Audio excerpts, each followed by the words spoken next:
ನಾವೆಲ್ಲರೂ ಪ್ರಕಟಣೆ 2:2 ತೆಗೆದು ಓದೋಣ. ನಿನ್ನ ಕೃತ್ಯಗಳನ್ನು ಪ್ರಯಾಸವನ್ನು ತಾಳ್ಮೆಯನ್ನು ಬಲ್ಲೆನು, ನಿನ್ನ ದುಷ್ಟರನ್ನು ಸಹಿಸಲಾರಿ.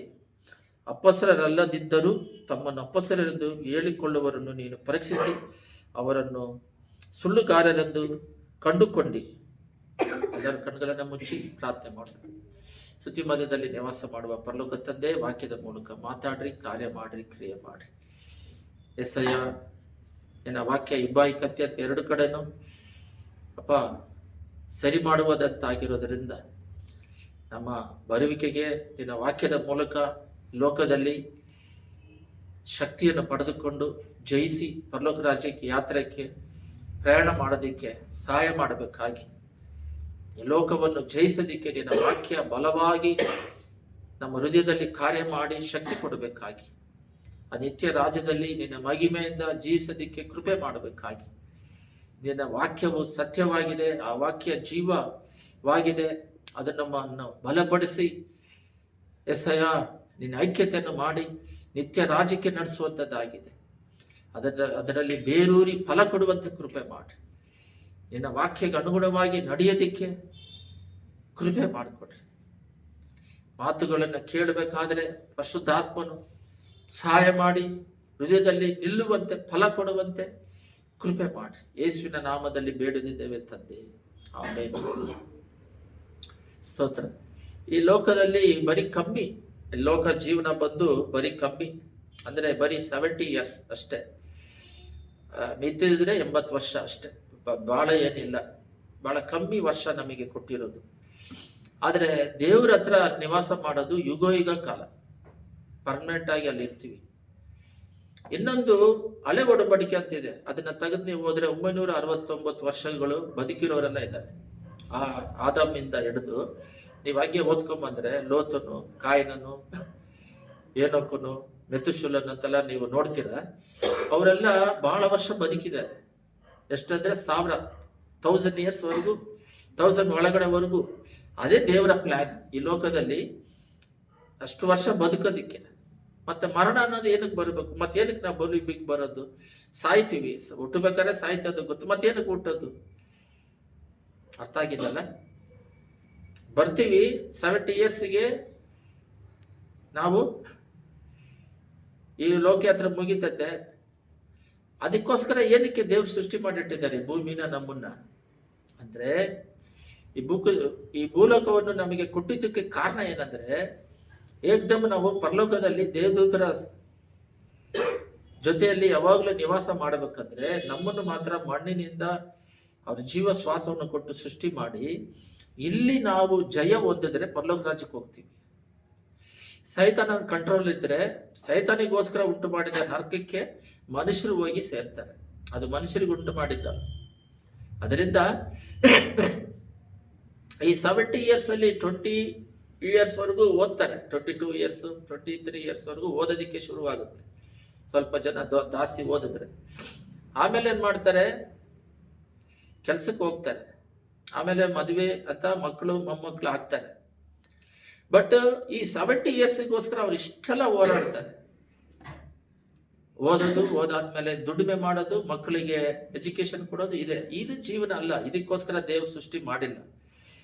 ಅದು ಇವಾಗ ಎಜುಕೇಶನ್ ಬಂದಿರೋದು, ಇವಾಗ ಎಜುಕೇಶನ್ ಸಿಸ್ಟಮ್ ಕರೆಂಟ್ ಬಂದಾಗ ಇವಾಗ ಬಂದಿರೋದು. ಪ್ರಾರಂಭದಲ್ಲೆಲ್ಲ ದೇವ್ರ ಈ ಲೋಕದಲ್ಲಿ ನಮ್ಮನ್ನ ಸೃಷ್ಟಿ ಮಾಡಿಟ್ಟಿದ್ದು ಇದೊಂದು ಪಾರ್ಟ್ ನಡೀತಾ ಇರುತ್ತೆ. ಕಷ್ಟಪಡಬೇಕು, ಊಟ ಮಾಡಬೇಕು, ಅದಕ್ಕೆ ಆರೋಗ್ಯ ಕೊಡ್ತಾರೆ, ಆಯುಸ್ ಕೊಡ್ತಾರೆ, ಬಲ ಕೊಡ್ತಾರೆ, ಅದು ಒಂದ್ ಕಡೆ ನಡೀತಾ ಇರುತ್ತೆ. ಫ್ಯಾಮಿಲಿನ ಏರ್ಪಡಿಸಿದ ದೇವರು. ಅದಕ್ಕಿಂತ ಮುಖ್ಯವಾಗಿ ಈ ಹೋರಾಟದ ಮಧ್ಯದಲ್ಲಿ, ಈ ಕಷ್ಟ ನಷ್ಟದ ಮಧ್ಯದಲ್ಲಿ, ಈ ಸಮಸ್ಯೆಗಳ ಮಧ್ಯದಲ್ಲಿ, ಶೋಧನೆಗಳ ಮಧ್ಯದಲ್ಲಿ ದೇವರನ್ನ ದೂಷಿಸ್ತಾರ, ಬಿಟ್ಟು ಹೋಗ್ತಾರ, ದೇವ್ರ ಜೊತೆಯಲ್ಲೇ ಇರ್ತಾರ, ದೇವ್ರನ್ನ ಮಹಿಮೆ ಪಡಿಸ್ತಾರ. ಮನುಷ್ಯರನ್ನ ಒಬ್ಬರು ಎಷ್ಟೇ ಸೀರಿಯಸ್ ಆದ್ರೂ ಡಾಕ್ಟರ್ ಹತ್ರ ಹೋಗಲ್ಲ, ದೇವ್ರ ಹತ್ರ ಹೋಗ್ತಾರೆ. ಅವರು ದೇವ್ರ ಹತ್ರ ಹೋಗಿ, ದೇವರೇ ನೀನು ಬಿಡುಗಡೆ, ಯಾಕಂದ್ರೆ ವಾಕ್ಯದ ಆ ರೀತಿ ಇದೆ. ಆ ರೀತಿ ನಾನೇ ಸ್ವಸ್ಥ ಮಾಡುವ ಯೆಹೋವನು ಅಂತ ಏನಿಲ್ಲ, ನೀವು ಸ್ವಸ್ಥತೆ ಮಾಡ್ರಿ. ಸ್ವಾಮಿ 40 ದಿನ ಉಪವಾಸ ಇದ್ರಾಗ ಸೈತಾನ್ ಬಂದು ಕಲ್ಲನ್ನು ರೊಟ್ಟಿಯಾಗಿ ಮಾಡಿ ತಿನ್ನಂದ್ರೆ ಜೇಸು ಹೇಳ್ತಾರೆ, ಮನುಷ್ಯ ರೊಟ್ಟಿ ತಿಂದು ಮಾತ್ರದಿಂದ ಬದುಕೋದಿಲ್ಲ, ದೇವರ ಮಾತಿನಿಂದ ಅಂತ ಹೇಳ್ತಾರೆ. ಅಂದ್ರೆ ಮಾತಿನಿಂದಾನೇ ಬದುಕ್ಬೋದು. ಯಾಕಂದ್ರೆ 40 ದಿನ ಮೋಸೆ ಬಂದು ದೇವ್ರ ಜೊತೆಯಲ್ಲಿ ಇದ್ದಾಗ ಮಾತಾಡ್ತಾನೆ ಇರ್ತಾರೆ. ಆದ್ರೆ ದೇವರ ಒಂದು ಶಕ್ತಿಗಳು ಇದರಲ್ಲಿ 2 ಟೈಪ್ ಆದ ಒಂದು ಸ್ಪಿರಿಟ್ ನಡೀತಾ ಇರುತ್ತೆ. ಅದು ದೇವರಿಗೆ ಅಸಾಧ್ಯವಾದ ಮಿರಾಕಲ್ ಎಲ್ಲ ನಡೀತೈತೆ. ಅದು ಹೇಳಿದ್ರೆ ನಂಬಲ್ಲ, ಬಟ್ ದೇವರು ಅದ್ರ ಕೈಯಲ್ಲಿ ಆಗುತ್ತೆ. ಊಟ ಮಾಡದೆ, ನೀರು ಕುಡಿದೆ, ಔಟ್ಸೈಡ್ ಏನು ಹೋಗದಾಗೆ ಆ ರೀತಿ ಮೋಸ ಇರ್ತಾರೆ ದೇವ್ರ ಜೊತೆಯಲ್ಲಿ. ಆ ರೀತಿ ಎಲ್ಲ ಈ ಲೋಕದಲ್ಲಿ ನಮಗೆ ಇಟ್ಟಿದಾರಲ್ಲ. ಇಲ್ಲಿ ಕರೆಕ್ಷನ್ ಅನ್ನೋದು ಒಂದಿದೆ. ಇವತ್ತು ನಾವು ನೋಡ್ಬೇಕಾಗಿರೋದು ಏನಂದ್ರೆ ಕರೆಕ್ಷನ್. ಬಟ್ ಇದು ಬೆಂಗಳೂರು ಪಟ್ಟಣದಲ್ಲಿ ಮಾತ್ರ ನಡೀತಾ ಇಲ್ಲ. ಇವಾಗ ನನಗೆ ಏನಕ್ಕೆ ಇಲ್ಲಿ ಇಷ್ಟು ಹೋರಾಟಗಳಿದ್ದಾವೆ ಅಂತ ಹೇಳಿದ್ರೆ, ಇಲ್ಲಿ ಉಜ್ಜೀವನ ಇಲ್ಲ, ಪ್ರಾರ್ಥನೆ ಮಾಡೋರಿಲ್ಲ. ಒಂದು ಉದಾಹರಣೆ ಹೇಳ್ತೀನಿ ನೋಡ್ರಿ. ಒಂದು ಸೇವಕರು ಆ ಕಾಲದಲ್ಲಿ 75 ಅಲ್ಲಿ ಪ್ರೇಯರ್ ಸ್ಟಾರ್ಟ್ ಮಾಡಿದ್ರಂತೆ. ಅವರಿಗೆ ಪ್ರೇಯರ್ ಮಾಡೋಕ್ಕಾಗಲ್ಲ, ಹೋರಾಟಗಳೆಲ್ಲ ಬರ್ತಾ ಇತ್ತಂತೆ. ಆದ್ರೂ ಬಿಡದಂಗೆ ಮಾಡಿ ಅಲ್ಲಿಂದ ಸ್ಪಿರಿಟ್ ಅಂದ್ರೆ ಆಕಾಶವಾದ ದುರಾತ್ಮ ಕಿರಿಯ, ನಾವು ಮನುಷ್ಯರ ಹತ್ರ ಹೋರಾಡೋರಲ್ಲ, ಮಾಂಸ ರಕ್ತದಿಂದ. ಅಲ್ಲಿ ಪ್ರೇಯರ್ ಮಾಡಿ ಆ ಮನೆಯಿಂದ ಹೋಯ್ತಂತೆ, ಅಕ್ಕದ ಪಕ್ಕದಿಂದ ಹೋಯ್ತಂತೆ. ಮತ್ತೆ ಊರೆಲ್ಲ ಸೇರಿ ರಕ್ಷಣೆ, ಎಲ್ಲರೂ ಅಲ್ಲೂರು ಊರಿನಾಗಿರೋ ಸೈತನೆಲ್ಲ ಓಡಿಸಿ ಆ ಊರು ಬಿಟ್ಟು ಬೇರೆ ಊರಿಗೆ ಹೋಗಿದೆ ಗಾಳಿ ಸ್ಪಿರಿಟ್. ಅಲ್ಲಿರೋರೆಲ್ಲ ರಕ್ಷಣೆ ಹೊಂದಿದ್ದಾರೆ. ಒಬ್ಬರು ಸಾಕ್ಷಿ ಹೇಳಿದ್ರು. ಇದು ಮೋನ್ಸೆಲ್ ಲಾಜರಸ್ ಅಂತ 2000 ಅಲ್ಲಿ ಮದುರೆಯಲ್ಲಿ ಹೇಳಿತ್ತು, ಜಬಮುಗಾಮ್ ಅಲ್ಲಿ. ಆದ್ಮೇಲೆ ಬೇರೆ ಊರಿಗೆ ಹೋದ್ರೆ ನೀನು ಆ ಊರಿಂದ ಓಡಿಸ್ದೆ, ಈ ಊರಿಗೆ ಯಾಕೆ ಬಂದೆ ಅಂತ ಹೇಳ್ತಂತೆ. ಅರ್ಥ ಆಗ್ತಿಲ್ಲ. ಆ ರೀತಿ ಪ್ರಾರ್ಥನೆ ಮಾಡಿ ಅವಾಗ ಗೊತ್ತಾಗಿದೆ, ಓಹೋ ಇದನ್ನ ಪ್ರೇಯರ್ ಮಾಡ್ತಾ ಇದ್ರೆ ಆ ಜಾಗ ಬಿಟ್ಟು ಖಾಲಿ ಆಗ್ತಾ ಇದೆ, ಆ ಗ್ರಾಮ ಬಿಟ್ಟು, ಫಸ್ಟ್ ಮನೆ ಬಿಟ್ಟು, ಬಟ್ ಆ ಊರು ಬಿಟ್ಟು ಅಂತ. ಬಟ್ ಇದು ಇಲ್ಲಿ ಸಿಟಿ ಇರೋದ್ರಿಂದ ಏನಾಗ್ತಿದೆ ಅಂತ ಹೇಳಿದ್ರೆ, ಇವಾಗ ಪ್ರೆಸೆಂಟ್ ಏನಿದೆ ಅಂದ್ರೆ ಈ ಸೆಲ್ ಫೋನ್ ಅನ್ನೋದು, ಅದರಲ್ಲಿ ಯೂಟ್ಯೂಬ್ ಅನ್ನೋದು, ಅದರಲ್ಲಿ ಫೇಸ್ಬುಕ್, ಇನ್ಸ್ಟಾಗ್ರಾಮು, ಅದರಲ್ಲಿ ಇದು ನೋಡಿಲ್ಲ ಅದು ನೋಡಿಲ್ಲ ಅಂತ ಹೇಳ್ಬಿಟ್ಟು ಇದರಲ್ಲಿ ಇದೆಲ್ಲ ಸಿಕ್ಕಿ ಇವಾಗ ಟೆಕ್ನಾಲಜಿ ಬಂದು ಮನುಷ್ಯರನ್ನ ಕನ್ಫ್ಯೂಸ್ ಮಾಡ್ಬಿಟ್ಟಿದೆ. ಇಷ್ಟೇ ಡಿಫ್ರೆನ್ಸ್. ಅವರಿಗೆ ಏನ್ ತಗೋಬೇಕು ಏನ್ ತಗೋಬಾರ್ದು ಅನ್ನೋದಿಲ್ಲ. ಜಸ್ಟ್ ಒಂದು 50, 40, 2000 ಹಿಂದುಗಡೆ ಇಂಡಿಯಾ ದೇಶದ ಮಾತ್ರ ತಗೊಂಡ್ರೆ, ಅವರು ಕಷ್ಟಪಟ್ಟು ಏನೋ ಕೂಲಿ ಕೆಲಸ ಮಾಡ್ಕೊಂಡ್ ಬರ್ತಾ ಇದ್ರು, ಮಕ್ಕಳು ಓದ್ತಾ ಇದ್ರು, ಬಟ್ಟೆಗಳು ಇತ್ತು, ಚೆನ್ನಾಗಿ ಊಟ ಮಾಡ್ತಿದ್ರು. ಅವಾಗಿರೋರು ಗಟ್ಟಿಯಾಗಿ ಇದ್ದಾರೆ. ಇವಾಗ ಏನೇನೋ ಫಾಸ್ಟ್ ಫುಡ್ ಏನೋ ಬಂದಿದೆ, ವೀಕ್ ಆಗಿ ಇದ್ದಾರೆ. ಎಲ್ಲ ಕೆಮಿಕಲ್. ಅವಾಗೆಲ್ಲ ಮಣ್ಣು ಹೊಡೆದು ಕಷ್ಟಪಟ್ಟರು ಚೆನ್ನಾಗಿದ್ದಾರೆ. ಅವಾಗೆಲ್ಲ ಫುಡ್ ಚೆನ್ನಾಗೇ ಐತೆ. ಇವಾಗ ಫುಡ್ ಹೋಯ್ತು. ಇವಾಗ ಏನಾಗಿದೆ ಅಂದ್ರೆ, ಅವಾಗ ಕಷ್ಟಪಟ್ಟು ಬರ್ತಾ ಇದ್ರು, ಕುಟುಂಬವನ್ನು ಅವ್ರ ಪಾಡಿಗೆ ಪ್ರೀತಿ ತೋರಿಸ್ತಾ ಇದ್ರು, ಚೆನ್ನಾಗಿ ನಡೀತಾ ಇತ್ತು. ಇವಾಗ ಏನಾಗಿದೆ, ಕಾರುಗಳಿಂದ ಹಿಡಿದು ಸ್ಕೂಟರಿಂದ ಹಿಡಿದು ಮಕ್ಕಳಿಗೆ ಇನ್ನೂ ಆಡಂಬರವಾದ ಡ್ರೆಸ್ ಇಂದ ಹಿಡಿದು ಇದರಲ್ಲಿ ಮೈಂಡ್ ಎಲ್ಲ ಕನ್ಫ್ಯೂಷನ್ ಆಗ್ಬಿಟ್ಟಿದೆ, ಕೊಲಾಪ್ಸ್ ಆಗ್ಬಿಟ್ಟು ಈ ತರ ಮನೆಯಲ್ಲಿ ಈ ತರ ಅಂದವಾಗಿ ಕಟ್ಟಿದ್ದಾರೆ, ನಾವು ಕಟ್ಟಬೇಕು. ಈ ಮನೆಗೆ ಅವ್ರ ವಸ್ತು ಹೊಸ ಡಿಸೈನ್ ಬಂದೈತೆ, ಈ ಡಿಸೈನ್ ಮಾಡ್ರಿ, ಇದು ಕೋರ್ಸ್ಗಳು. ಇವಾಗ ಏನಾಗಿದೆ ಅಂದ್ರೆ, ದುಡ್ಡೆಲ್ಲ ಬಂದು ಆಸ್ಪತ್ರೆ ತಿಂತಾ ಇದೆ, ದುಡ್ಡೆಲ್ಲ ಬಂದು ಸ್ಕೂಲ್ನವ್ರು ತಿಂತಾ ಇದ್ದಾರೆ. ಅದೆಂದು ಬೇರೆ ಗೋರ್ಮೆಂಟ್ ಬೇರೆ ಟ್ಯಾಕ್ಸ್ಗಳು ಜಾಸ್ತಿ ಆಗ್ತಾರೆ. ಎಷ್ಟು ದುಡಿದ್ರು ನಿಲ್ತಾ ಇಲ್ಲ.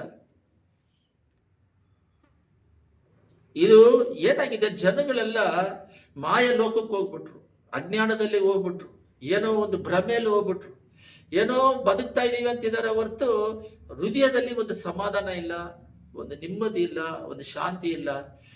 ಕಷ್ಟ. ದುಡ್ಡು ಅವಾಗೆಲ್ಲ ಸ್ವಲ್ಪ ದುಡ್ಡಿದ್ರೇನೆ ಸಾಕು, ಸಂತೋಷ ಇತ್ತು. ಇವತ್ತು ದುಡ್ಡು ಜಾಸ್ತಿ ಇದ್ರೂ ನೆಮ್ಮದಿ ಇಲ್ಲ, ಕುಟುಂಬಗಳಿಲ್ಲ.